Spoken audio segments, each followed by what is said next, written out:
Welcome to the True Elegance Podcast. I'm your host, Dr. Bunmi Akinkugbe, also known as Dr. B. Through solo episodes and guest sessions, we delve into the timeless qualities of style, grace, and sophistication and uncover what makes you truly elegant. So, sit back, relax, and let's get started on this empowering journey of becoming truly elegant. Hello, Elegant Tribe.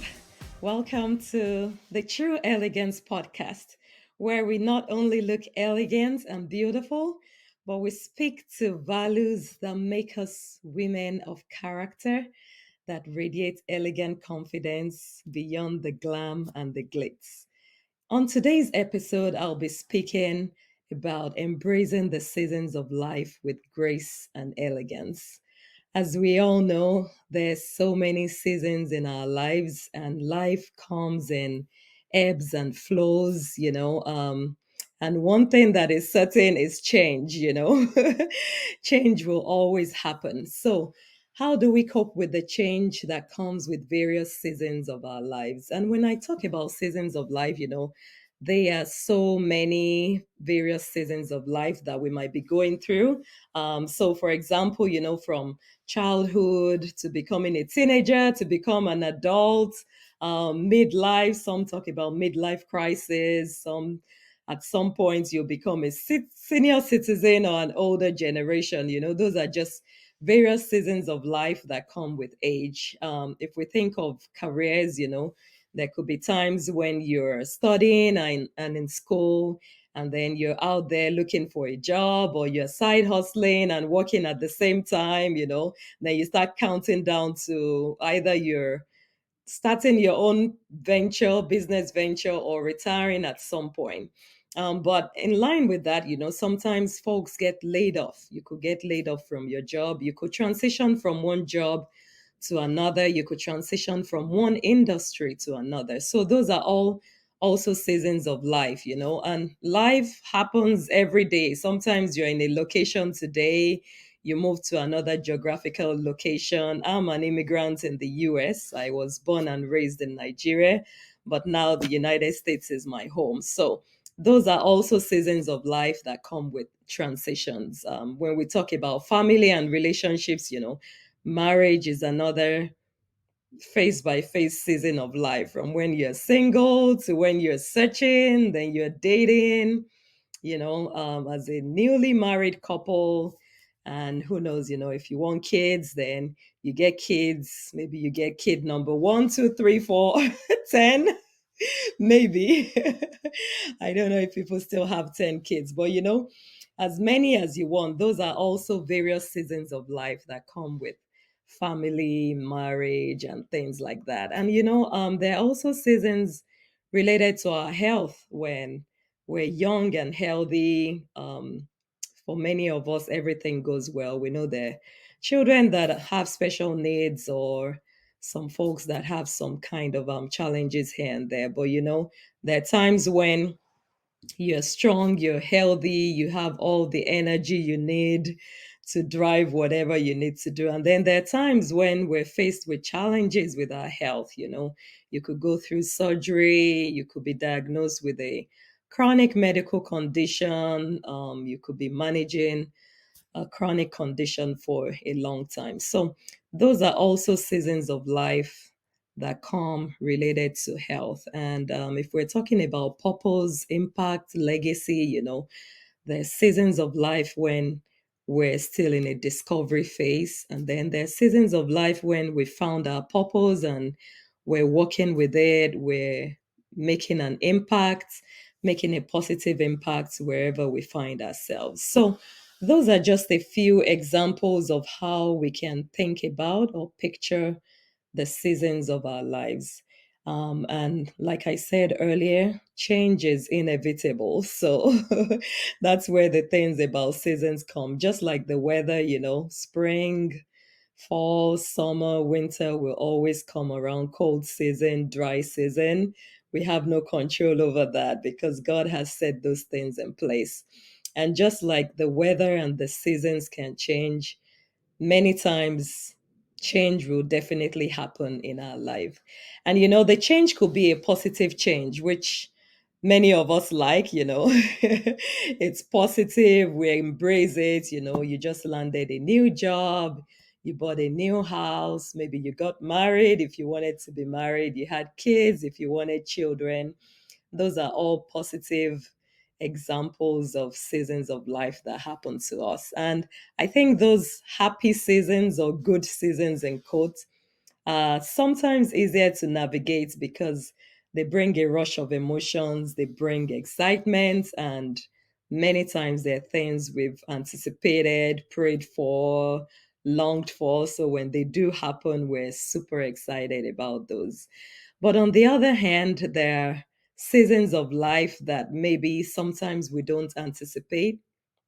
Sometimes we do anticipate, but maybe we wish they never happened. So, for example, having a loss in a family, those are negative experiences and seasons of life. Losing a job, losing maybe your source of income. Hopefully we don't have to lose hope, but those are seasons of life that could happen with us. But in the midst of all this change, and in the midst of the transitions from one season to the other, we can embrace these seasons with elegance and grace. And today I'll be sharing some tips about how to navigate life seasons with elegance and with grace. So whatever the season might be, whether it's a positive or a negative one, we can navigate it with elegance and grace. And I'm not necessarily dismissing the fact that we could feel overwhelmed and unsure of how to move forward, especially when challenging situations come. But by approaching transitions with elegance and grace, we can learn to navigate these changes with more ease and confidence. So let's dive right in and talk about some of these strategies and tips for coping with uncertainty and changes in life. The number one tip I want to share is understanding the ebbs and flows of life. So, like we discussed in the introduction, life happens and life will happen, and change is inevitable. So, when life does happen, especially on the negative side, understand that this is also a season and it will come to pass. Life goes in the highs and the low moments, ups and downs. Sometimes some studies have shown that or some thought processes have shown that sometimes you have a high and a low and then a high and a low. But many times you'll notice that in many aspects of our lives, we constantly have both of them going on. You have some experiences that are kind of favorable and you're enjoying it, and other times you have experiences that are kind of challenging. And if you take a pause right now and just think about various aspects of your life, different dimensions of your life. Is it the emotional part, financial part, spiritual, physical, social? If you think of the various aspects of your life, I just want you to rate it right now. Is it in the highs or in the lows or just somewhere in between? You notice that very likely they're not all in the highs. At the same time, they're not all in the lows. So wherever they are, hopefully it's more pluses than negative. You can navigate those situations and challenges in your life. So understanding that life has its ups and downs is the first place to start, so that when it does happen, you're not entirely shocked. Even though you hope it won't last forever, but coming to that reality helps to set the tone. And in line with that is acknowledging your feelings. So, whatever life brings to you, if it's a positive thing and you're happy and you're joyful, feel free to celebrate, feel free to be thankful, feel free to share, if you have a group of people you want to share it with. And if life does hit you on the low side as well, it's okay, to feel sad, it's okay to cry, it's okay to think through what you might be going through, because that is definitely a reality of life. Of course, you're not going to stay there forever, but if you don't acknowledge those feelings, it leads to some form of denial. And I remember one thing we learned in school about the stages that folks go through. There's the denial, there's the anger, there's bargaining, there's sometimes depression, and then the acceptance. That just came to mind from one of my psychiatry and psychology classes. But there's a tendency to be in denial when we get hit by the negatives of life. But the sooner we come to the realization and acknowledge the feelings that we're going through, then we'll be able to process them in a healthy way and move on from there. But if we stay in denial for too long, it might be a little challenging to move from there. The third point I want to talk about is practicing self care. So, no matter what we're going through, especially through the low moments, we have to take time to practice self care. And self care is not just the physical self care, there's the mental self care, emotional self care. So, thinking through what elevates your mind. Is it just sitting down and being still? Is it listening to music? Is it maybe picking up the phone and talking to someone? Is it going for a walk? Just thinking of those self care practices. You could go to the spa, get a massage, go get your nails done, go get some, facials or things done. Just something that will kind of lift up your spirit so that you're not constantly in that low point and gloomy points for too long. Of course, this might not happen in hour one or day one or week one, but at some point, you have to get up and take your shower. At least start from there, freshen up, just relax, relax, and let your mind settle down. Some of this can be challenging, but like I said, we have to move forward from the point of zero and depression to moving forward one step at a time till we can get back to a state of equilibrium. And the number four thing I'll talk about is seeking support. And that is kind of tied to self care as well, seeking the support of trusted company. So it could be your immediate family, it could be close friends, it could be your religious affiliations. If you have a church that has a support group or a community that has a support group, there's so many support groups that deal with specific situations. So, for example, for child loss, there are folks that deal with that. Job loss, there are folks that deal with that as well. Seek out those community and support groups so that the advantage of that is you see people who are probably going through the same thing as you. Some of them have been able to go from point zero to maybe 50, some are at the 80 or 90, and so that kind of gives you hope that you can move beyond where you are and see brighter days ahead. Another practice that helps you to handle seasons of life with grace and elegance is gratitude. Gratitude, gratitude, gratitude. No matter how bad things are, there is still a ray of hope, a ray of sunshine somewhere. So if you sit down and think deep, even though you might be going through a challenge, I'm sure there is one thing you can find that you're thankful for. And being able to generate that attitude of gratitude can lift up your spirits and take you from low to middle and hopefully high. Some folks keep a gratitude journal where if you've been keeping records, maybe when you had the high times, you wrote down stories of how things went well. At times when things don't go too well, you can go back to that journal to remind yourself of better days that have gone by and hopefully create hope for better things to come. Or even in the situation where you're in, sometimes if you start journaling your thoughts, maybe the not sad thoughts you're feeling, not so great thoughts you're feeling, as you journal you also have reasons to be able to say, oh, okay, I'm thankful for this. At least I'm alive today. Maybe if you got in a car wreck, you're grateful that you're still alive. Maybe you're healing gradually. If you're sick, you can still talk about maybe how you're improving, how you hope to get better. And those gratitude things help you and help us to stay positive and find joy even in seasons when things might not look so much on the bright side. So, gratitude is definitely a practice that you want to incorporate in your elegance and graceful tips.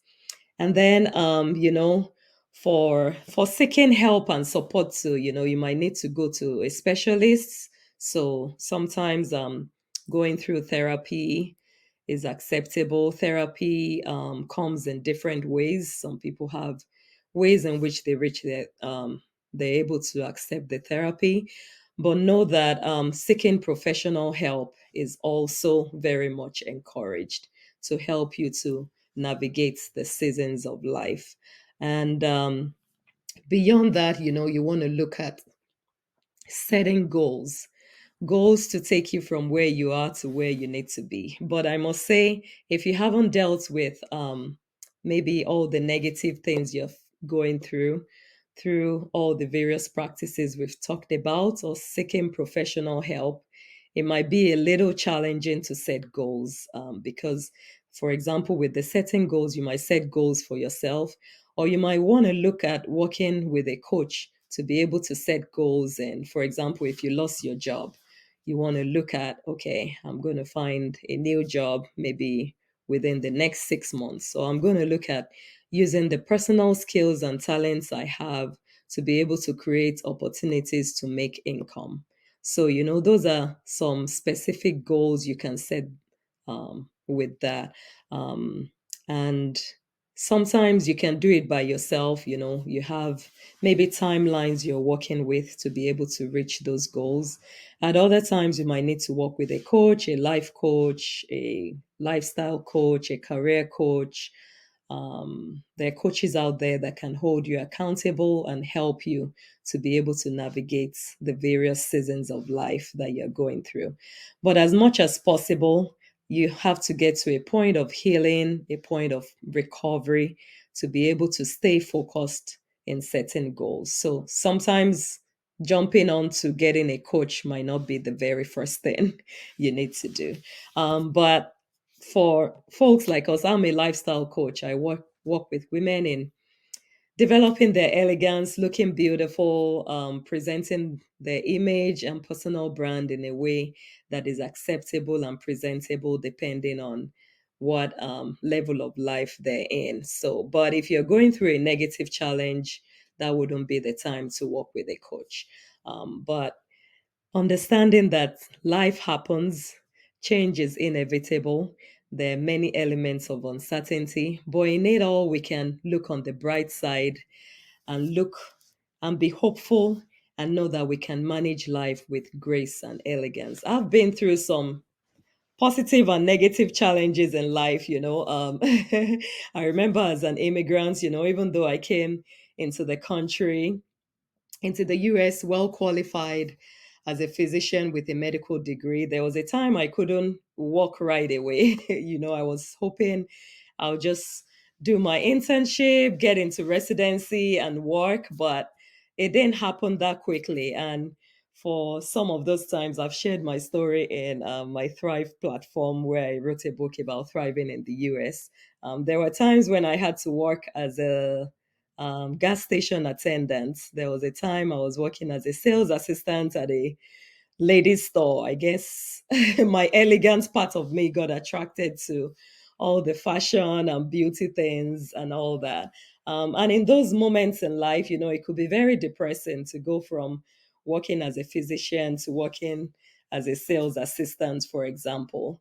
But one thing that kept me going was the hope and the goals I had ahead of me, knowing that I won't be in that condition forever. And so I was able to set, you know, specific goals where I went to focus on enhancing my career, building up my portfolio, applying for jobs. And with time, things evolved and I got to a better place where I got a postgraduate degree. I got an amazing job And I'm working in that field right now and enjoying it and making impact.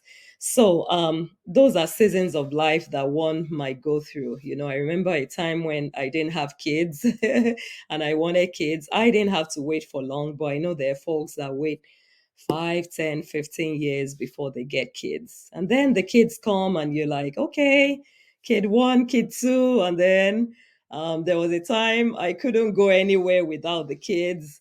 And then now the kids are grown, they're kind of independent and they can take care of themselves and fend for themselves and things like that. Of course, still with parental supervision and everything. So, for example, many times we compare ourselves with others and like, hey, she is doing this. I wish I could be doing that. But we have to come to an understanding of the seasons in life where we have to go through and knowing that those seasons will come and go, and just managing the expectations for this season, learning the lessons in each of the seasons so that you become a better version of yourself when the next season rolls around.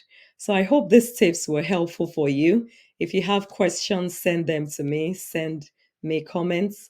Look forward to reading your reviews and whatever resonates with you in this episode today. The True Elegance Podcast brings you quality conversations that builds the elegant confidence that we as ladies want to develop every day, beyond the glam and the glow. When it all fades away, elegance of inner beauty is the one that stays with you forever. So remember that seasons of life will come and go, but by approaching these transitions with elegance and lots of grace for yourself, you can navigate from one season to the other, working with trusted experts and relying on your support system to be able to pull you through from one season to the other. And then when you get to the brighter season, remember those who might be going through some struggles and challenges in life, and be that positive light that will help them even to be able to navigate their season. I'm Dr. Bunmi Akinkugbe. Follow me on my platforms at the True Elegance Podcast on all podcast platforms and on YouTube. Be sure to subscribe and see you on the next episode. Take care. Be sure to subscribe so you'll be the first to be notified of every new episode. Leave a review and share this podcast with that elegant lady in your life. This is a space where we can come together to empower and inspire each other and leave feeling elevated and enlightened. See you in the next episode.